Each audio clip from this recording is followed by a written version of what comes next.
much more meaning to the attacker if, as he strikes you on the cheek, you're looking him in the eyes.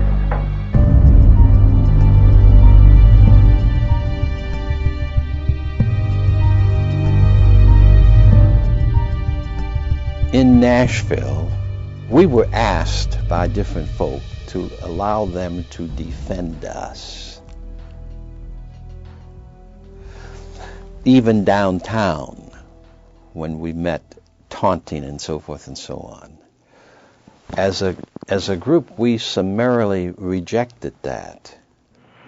Now let's see what we've learned from this to us as to how we might act nonviolently.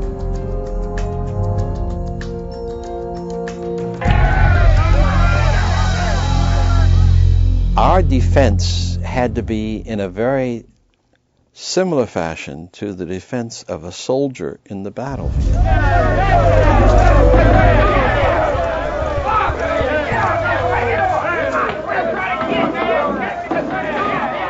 To militantly take the hostile situation and live and work through it so that you could change the tenor of the situation. That was our defense.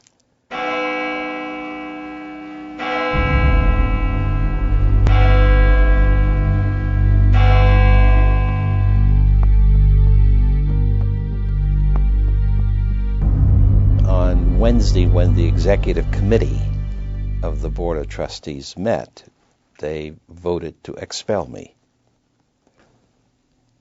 I think basically I took it as being one of the prices I had to pay for the work I was doing and for the positions I took as a Christian.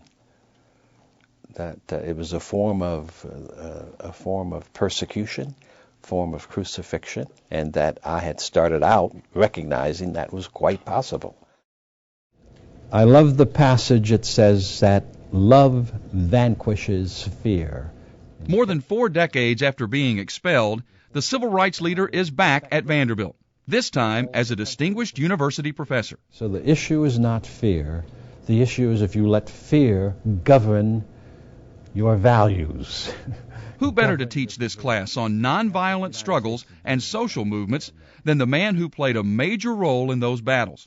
It was Lawson's fight to end segregation in Nashville that led Divinity graduate student James Moultrie to this class. It's been really fascinating being around essentially history, and so basically here as a sponge trying to observe all of the information I possibly can. So it's been really interesting. After years of unheeded complaints about faulty... On this night, the history lesson is about the 1968 Memphis sanitation strike. Undergraduate and graduate students watch a documentary made about that historical struggle. One of the leaders fighting for the workers' rights is Reverend Lawson. And no matter how you dress it up in terms of whether or not a union can organize, it's still racism. For at the heart of racism is the idea that a man is not a man, that a person is not a person. A preacher, a prophet, a religious teacher has to have pathos, has to have passion. There's a kind of agony to watching people get hurt and bruised and injured and killed that one cannot tolerate. Native Americans know this. The Reverend's message of nonviolence in the fight against injustice has been a powerful one for senior undergrad Gina DeVito. Well, so far it's been really inspiring, just the power that nonviolence has had on the world, and that's been the biggest thing, just learning more about that, and a lot of things that you never learn in history classes. We saw a wrong, and with our bodies we went into the situation to correct it. Could that have been done with guns? Or with billy sticks? No. And to hear a man speak as passionately about it as he does, and he was committed his life to it, I mean, that's something that you really can't put a price tag on that, or even a value for that matter. One painful lesson discussed on this night, the assassination of Martin Luther King, that took place while he was in Memphis to help with the sanitation strike.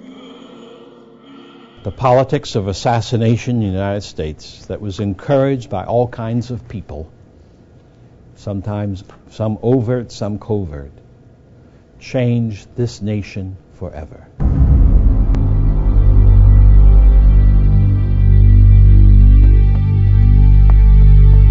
The movement for social change in the United States has not yet recovered. It will recover, but it has not yet recovered. As this class ended, one wondered how a person stays optimistic in this painful battle for social change and a better community. You have to dream. You have to dream. When someone asked him earlier, they asked him if he had ever questioned the nonviolent movement, especially after the fact that King had died. And I was sitting up there thinking, I was like, wow, like King was actually, in a sense, like he was killed by the very thing he fought his whole life against. Slay the dream. Dreamers slay the dream.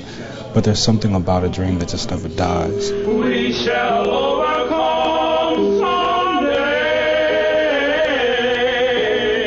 Deep in my heart, I do believe we shall overcome.